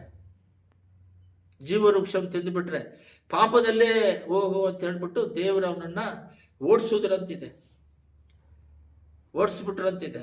ಕಳಿಸ್ಕೊಡೋದು ಬೇರೆ, ಓಡಿಸೋದು ಬೇರೆ. ಅವಾಗ ಅದನ್ನ ತಗೊಂಡೋಗಿ ಪರಲೋಕದಲ್ಲಿ ಇಟ್ಟಿದ್ದಾರೆ. ಇಲ್ಲಿ ಲೋಕದಲ್ಲಿ ಕೆಟ್ಟದರ ಒಳ್ಳೆದರ ಅರಿವು, ಅದು ಇವಾಗ ಅದೇ ಇರೋದು ಕರೆಕ್ಷನ್. ಇಲ್ಲಿ 3 ಥರ ಇದೆ ಕರೆಕ್ಷನ್ನು. ಒಂದು, ಹಂಗೆ ಲೋಕಸ್ಥರು ಸುಮ್ಮನೆ ಹೆಂಗಿದೀವ ಹಂಗೆ ಬಾಳಿ ಸತ್ತೋಗೋಣ. ಈ ಹಂದಿಗಳು, ನಾಯಿಗಳು ಬದುಕೋತರ ಮನುಷ್ಯನು ಬದುಕಿ ಸತ್ತೋಗೋಣ, ಇದೊಂದು ದಾರಿ ಅವ್ರದ್ದು. ನಾವೇನು ಅವ್ರ ರಕ್ಷಣೆ ಹೊಂದಬೇಕು, ಅವರಿಗೋಸ್ಕರ ನಾವು ಪ್ರೇಯರ್ ಮಾಡಬೇಕು. ಇನ್ನೊಂದು ದಾರಿ, ದೇವ್ರ ನಂಬಿ ಸಭೆಗೆ ಬರ್ತಾರೆ. ಸಭೆಗೆ ಬಂದ ಮೇಲೆ ಹುಡುಕ್ತೀನಿ, ಕರ್ನಾಟಕದಲ್ಲಿ ಹುಡುಕ್ತೀನಿ ಇದಾರ ಅನ್ಸುತ್ತೆ. ಅವ್ರು ನಮ್ಮ ಜೊತೆ ಪರಿಚಯ ಇಲ್ಲವೋ ಏನೋ, ಕಮ್ಮಿ ಇದ್ದಾರೆ, ಬಟ್ ಎಲ್ಲೋ ಮೂಲೆಯಲ್ಲಿ ಇದ್ದಾರೆ. ಏನು ಹುಡುಕ್ತಿದೀವಿ ಅಂದ್ರೆ, ಆತ್ಮ ಭಾರವುಳ್ಳವರು. ಅವರಿಗೆ ಊಟ ಹೆಂಗಸು ಇದೆಯೋ ಇಲ್ಲವೋ ಕಾಗೆಗಳ ಮೂಲಕ ಕೊಡ್ತಾರೆ. ಆದ್ರೆ ಅದ್ರ ಬಗ್ಗೆ ಚಿಂತೆ ಮಾಡ್ದಂಗೆ ಆತ್ಮಕ್ಕಾಗಿ, ಆಹಾರಕ್ಕಾಗಿ ಚಿಂತೆ ಮಾಡೋರನ್ನ ಹುಡುಕ್ತಾ ಇದ್ದೀವಿ. ಯಾರಾದ್ರೂ ಆತ್ಮಗಳು ಇಷ್ಟು ನಶಿಸೋಗ್ತಾರೆ ಕಣ್ಣೀರ್ ಬಿಟ್ಟು ಅಳುವಂಥವ್ರು, ದೇವ್ರನ್ನ ನಂಬಿರೋರು, ಪಾಪ ಮಾಡಿಕೊಂಡು ಪರಲೋಕ ರಾಜ್ಯಕ್ಕೆ ಹೋಗದೇ ಇರೋರು 3ನೇ ಗುಂಪು. ಒಂದು ಲೋಕಸ್ಥರ ಗುಂಪು, ರಕ್ಷಣೆ ಹೊಂದಬೇಕು. ದೇವ್ರು ನಂಬಿಕೊಂಡು, ಇವಾಗ ಹೇಳಿದಾಗೆ 2 ಥರ ಇದ್ದಾರೆ. ದೇವ್ರು ನಂಬಿದಾರೆ, ಸಭೆಯಲ್ಲೇ ಇದ್ದಾರೆ, ದೇವ್ರು ಹೇಳಿದಂಗೆ ನಡೆಯೋದಿಲ್ಲ. ಭಕ್ತಿ ಇಲ್ಲ, ಪರಿಶುದ್ಧತೆ ಇಲ್ಲ, ಸಮಾಧಾನ ಇಲ್ಲ, ಅವರಿಗೆ ಆತ್ಮ ಭಾರವಿಲ್ಲ, ಜ್ಞಾನ ಇಲ್ಲ, ಪ್ರಾರ್ಥನೆ ವಾಂಛೆ ಇಲ್ಲ, ಸುವಾರ್ತೆ ಹೇಳ್ಬೇಕು, ಸಾಕ್ಷಿಯಾಗಿ ಜೀವಿಸ್ಬೇಕು ಅನ್ನೋದಿಲ್ಲ. ಸಾಕ್ಷಿ ಹೇಳಕ್ ಓಡಿ ಬರ್ತಾರೆ. ಮತ್ತೆ ದೇವರಿಗಾಗಿ ಬದುಕನ, ದೇವರನ್ನ ಹೆಚ್ಚಿಸೋಣ, ಗಣಪಡಿಸೋಣ, ಇದು ಏನೇನು ಇರೋದಿಲ್ಲ. ಅವರ ಹೋರಾಟ ಏನಂತ ಹೇಳಿದ್ರೆ ಸುಮ್ಮನೆ ಓಡ್ತಿರ್ತಾರೆ. ಅದು ತಪ್ಪಂತ ಗೊತ್ತಿದ್ರು ಇದು ದೇವ್ರಿಗೆ ಇರೋದ, ಪರವಾಗಿಲ್ಲ ಬಿಡು, ಅದರಿಂದ ಲಾಭ ಅಂತಾರೆ. ಅಲ್ಲೇ ಸ್ಪಿರಿಟ್ ಹೋಗ್ಬಿಡುತ್ತೆ. ಅದರಲ್ಲೇ ಜೀವಿಸ್ಕೊಂಡು ಅದರಲ್ಲೇ ಕ್ರಿಶ್ಚಿಯನ್ ಅನ್ಕೊಂಡಿದ್ದಾರೆ. ಅದರಿಂದ ಇವತ್ತು ದೇವರು ನಮ್ಮ ಹೃದಯಾಂತರದಲ್ಲಿ ಮಾತಾಡ್ತಿರೋದು ಏನಂತ ಹೇಳಿದ್ರೆ, ಏಸಮಿ ನಂಬಿ ಬಂದಿದ್ದೀರಾ, ಈ ಸ್ವಭಾವಗಳೆಲ್ಲ ಇದೆ, ಇದನ್ನು ಓದಿದ್ರೆ ಸ್ವಭಾವ ಇದೆ, ಒಳ್ಳೆ ಸ್ವಭಾವನೂ ಇದೆ, ಅದರಲ್ಲಿ ದೇವರಿಗೆ ಇಡಿಸದೆ ಸ್ವಭಾವನೂ ಇದೆ. ಅದಕ್ಕೆ ನೀನು ಮನ ತಿರುಗು, ಆ ರೀತಿ ಇಲ್ದರೆ ದೀಪಸ್ತಂಭ ತೆಗೆದು ಬಿಡ್ತೀನಿ, ಟರ್ನ್ ಆಗು. ಆ ರೀತಿ ನೀನು ಟರ್ನ್ ಆದರೆ ನಿನಗೆ ದೇವರ ಸ್ವಭಾವದಲ್ಲಿ ಬೆಳೆದ್ರೆ ಜೀವ ವೃಕ್ಷ ಪರಲೋಕದಲ್ಲಿ ಕೊಡ್ತೀನಿ. 3 ಪಾಯಿಂಟ್ ದೇವರು ಮಾತಾಡ್ತಿದ್ದಾರೆ. ಎಲ್ಲರ ಕಣ್ಗಳನ್ನು ಮುಚ್ಚಿ ಪ್ರಾರ್ಥನೆ ಮಾಡೋಣ. ಸ್ತುತಿಮಧ್ಯದಲ್ಲಿ ನಿವಾಸ ಮಾಡುವ ಪರಲೋಕ ತಂದೆಯೇ, ಒಂದು ದಾರಿ ಇಷ್ಟ ಬಂದಾಗೆ ಹೆಂಗ್ ಬೇಕಾದ್ರೆ ನಂಗೆ ನಡೆಯೋ ದಾರಿ, ಅದರಿಂದ ರಕ್ಷಣೆ ಹೊಂದಿ ದೇವ್ರ ಕಡೆಗೆ ಬಂದಿರೋ ದಾರಿ. ಇವಾಗ ಎಲ್ಲರೂ ಕುತ್ಕೊಂಡಿದ್ವಿ ಸಭೆಯಲ್ಲಿ, ಸಭೆಗಳಿಗೆ ಎಪೆಸ ಸಭೆಗಳಿಗೆ ಹೇಳಿದ್ದೀರಾ, ಒಂದು ತಾಳ್ಮೆ ಇದೆ, ಒಳ್ಳೇದು. ಯಾರಾದರೂ ಹೀಯಾಡ್ಸಿದ್ರು, ಅವಮಾನ ಪಡಿಸಿದ್ರು ಅದನ್ನು ಸಹಿಸಿಕೊಂಡು ಅವರಿಗೆ ಗೋಸ್ಕರ ಪ್ರಾರ್ಥನೆ ಮಾಡೋ ಸ್ವಭಾವ ಇದೆ, ಅದು ಓಕೆ. ಒಳ್ಳೊಳ್ಳೆ ಸ್ವಭಾವಗಳೆಲ್ಲ ಇದೆ. ಆದರೆ ಆದಿಯಿಂದ ಪ್ರೀತಿಯನ್ನು ಬಿಟ್ಟೆ. ಎಲ್ಲಿ ಒಳ್ಳೆ ಸ್ವಭಾವವೂ ಇದೆ, ಕೆಟ್ಟ ಸ್ವಭಾವವೂ ಇದೆ. ಅಪೊಸ್ತಲರನ್ನ ಕರೆಕ್ಟಾಗಿ ಕಂಡಿಡಿದು ಅವ್ರನ್ನ ದೂರ ಇಟ್ಟಿದ್ದೀರಾ. ಒಳ್ಳೆ ಸ್ವಭಾವಗಳಿದ್ದಾವೆ, ಆದರೆ ಕೆಟ್ಟ ಸ್ವಭಾವವಾಗಿರುವ ನಿಕೋದೇಶರನ್ನ ಉಪದೇಶಕ್ಕೆ ನೀನು ಹೋಗೋದಿಲ್ಲ. ಆದರೆ ಪ್ರಾರಂಭದಲ್ಲಿದ್ದ ಪ್ರೀತಿ ಇಲ್ಲ, ಪ್ರಾರಂಭದಲ್ಲಿದ್ದ ಪ್ರೀತಿ ನಿಮ್ಮಲ್ಲಿ ಇಲ್ಲ. Hallelujah, hallelujah, hallelujah. ನೀನು ಎಲ್ಲಿ ಬಿದ್ದಿದೆಯೋ ಅಲ್ಲಿ ತಿರುಗದೆ ಹೋದರೆ ನೀನು ದೀಪಸ್ತಂಭವನ್ನು ತೆಗೆದಾಕ್ತೀನಿ ಅಂತ ಹೇಳ್ತಾ ಇದ್ದಾನೆ. ತೆಗೆದಾಕ್ಬಿಟ್ಟು ನಿನ್ನ ಪರಲೋಕದಲ್ಲಿ ಕರೆಕ್ಟಾಗಿ ಕಿವಿ ಉಳ್ಳವನ್ನು ಕೇಳಲಿ. ಪರಲೋಕದಲ್ಲಿ ಜೀವ ವೃಕ್ಷವನ್ನು ಇಟ್ಟಿದ್ದೇನೆ, ಅಲ್ಲಿಗೆ ಪ್ರಯಾಣ ಮಾಡ್ತಾ ಇದ್ದೀವಿ. ಎಷ್ಟು ಜನ ಪರಲೋಕದಕ್ಕೆ ಪ್ರಯಾಣ ಮಾಡ್ತಾ ಇದ್ದೀವಿ. ಈ ಲೋಕ ಪರ್ಮನೆಂಟ್ ಇಲ್ಲ ಅಂತ ಗೊತ್ತು, ಆದರೂ ಕೂಡ ಈ ಲೋಕದ ಆಸೆ ಭೋಗಗಳಲ್ಲೇ ಇದ್ದೀವಿ. ಆ ಪರಲೋಕದ ಮೇಲೆ ಆಸೆ ಆಕಾಂಕ್ಷೆಗಳಿದ್ದೀವ. ಅಲ್ಲಿ ಯಾವಾಗಲೂ ಜೀವಿಸುವಂಥದ್ದು, ಕಣ್ಣೀರಿಲ್ಲ, ದುಃಖ ಇಲ್ಲ, ವೇದನೆ ಇಲ್ಲ. ಇಲ್ಲಿ ಹೋರಾಟ ಇದೆ. ಇದನ್ನ ಜಯಿಸೋದಕ್ಕೇನೆ ನಮಗೆ, ಇಲ್ಲಿ ಜಯಿಸಿದ್ರೇನೆ ಪರಲೋಕ ರಾಜ್ಯ ಸಿಗೋದು. ಅದಕ್ಕೇನೆ ಇಲ್ಲಿ ಲೋಕದಲ್ಲಿ ನಮ್ಮನ್ನು ಇಟ್ಟಿರೋದು. ಇದನ್ನ ಜಯಿಸೋದಿಕ್ಕೆ ಪರಿಶುದ್ಧಾತ್ಮನ ಕೃಪೆ ಕೊಡಬೇಕಾಗಿದೆ. ನಾವು ಬದಲಾಗಬೇಕಾಗಿದೆ. ದೇವರಿಗೆ ಇಷ್ಟವಿಲ್ಲದ ಕಾರ್ಯಗಳೆಲ್ಲ ಬಿಟ್ಟು ಓಡಿ ಬರಬೇಕಾಗಿದೆ. ಮನಸ್ಸು ಕರೆಕ್ಷನ್ ಅಂತ ಹೇಳಿದ್ರೆ ಸಭೆಯಲ್ಲಿರೋದು 3. ಇದು ಕರೆಕ್ಟಾಗಿ ನಡೀತಾ ಇದೆಯಾ, ಇದು ಕರೆಕ್ಟಾಗಿ ನಡೀತಿಲ್ಲ, ಬದಲಾಯಿಸ್ಕೊ. ಅದರ ಬದಲಾಯಿಸ್ಕೊಳ್ಳುವ ಸ್ವಭಾವವನ್ನು ಬದಲಾಯಿಸ್ಕೊಳ್ಳೋದಿಲ್ಲ. ನಾವು ಹಂಗೆ ಎತ್ಕೊಂಡು ದೇವ್ರು ಬೇಕು ಅಂತಿದ್ದೀವಿ, ಅದರಿಂದ ಆಪತ್ತುಗಳು ಬರ್ತಾ ಇದ್ದಾವೆ. ಈ ಲೋಕದಲ್ಲಿ ಬ್ಲೆಸ್ಸಿಂಗ್ ಇಲ್ಲ, ಪರಲೋಕದಲ್ಲೂ ಬ್ಲೆಸ್ಸಿಂಗ್ ಇಲ್ಲ. ದೇವ್ರು ನಂಬಿದ್ದೇವೆ, ಆದರೂ ಕೂಡ ದೇವರ ಆತ್ಮಿಕದಲ್ಲಿ ಬಲ ಇಲ್ಲ, ದೇವರ ಆಶೀರ್ವಾದ ಪೂರ್ಣವಾಗಿ ಅನುಭವಿಸ್ತಾ ಇಲ್ಲ. ಕಾರಣ ಏನಂದ್ರೆ ಅವ್ರು ಪರಿಪೂರ್ಣವಾಗಿ ಅವರಿಗೆ ಪ್ರಾಣಾತ್ಮಶನ್ನು ಒಪ್ಪಿಸಿಕೊಟ್ಟು ಅವ್ರು ಹೇಳ್ದಂಗೆ ನಡೀತಾ ಇಲ್ಲ. ಎಲ್ಲರ ಕಣ್ಣುಗಳನ್ನು ಮುಚ್ಚಿ ದೇವರಿಗೆ ಒಪ್ಪಿಸಿಕೊಡ್ರಿ. ಆ ಕಡೆ ಈ ಕಡೆ ತಿರುಗಬೇಡ್ರಿ, ದೇವರನ್ನು ದೃಷ್ಟಿಸಿ ನೋಡ್ರಿ. ಎಸಯ್ಯ, ಇಷ್ಟು ವರ್ಷಗಳ ಕಾಲ ಹೇಗೋ ಬದುಕ್ಬಿಟ್ಟಿವಿ, ದೇವ್ರನ್ನ ನಂಬಿದೀವಿ, ಈ ಆತ್ಮಿಕ ಹೋರಾಟದಲ್ಲಿ ಕಡೆವರೆಗೂ ನಿಲ್ಲುವನೇ ರಕ್ಷಣೆ ಹೊಂದುವನೇ ಅಂತ ಹೇಳಿದ್ದೀರಾ. ಇದರಲ್ಲಿ ಈ ಸಭೆಯ ಪ್ರಯಾಣದಲ್ಲಿ ಒಳ್ಳೆ ದಾರಿ ಇದೆ, ಕೆಟ್ಟ ದಾರಿ ಇದೆ. ಒಳ್ಳೆ ದಾರಿಯಲ್ಲೇ ಹೋಗಿ ನಿತ್ಯ ರಾಜ್ಯಕ್ಕೆ ಸೇರುವಂತೆ ಕೃಪೆ ಮಾಡ್ರಿ. ಕೆಟ್ಟ ದಾರಿಗೆ ಹೋಗದಾಗೆ ಕಾಪಾಡ್ರಿ, ನಡೆಸ್ರಿ. ನಿನ್ನ ಕೃಪೆ ಮಾತ್ರ ಇದ್ದು ನಡೆಸ್ಕೊಡ್ರಿ, ಆಶೀರ್ವದಿಸ್ರಿ, ಮಹಿಮೆ ಹೊಂದ್ರಿ. ಯೇಸುವಿನ ನಾಮದಲ್ಲಿ ಬೇಡದಿದ್ದೇವೆ ತಂದೆಯೇ, ಆಮೆನ್.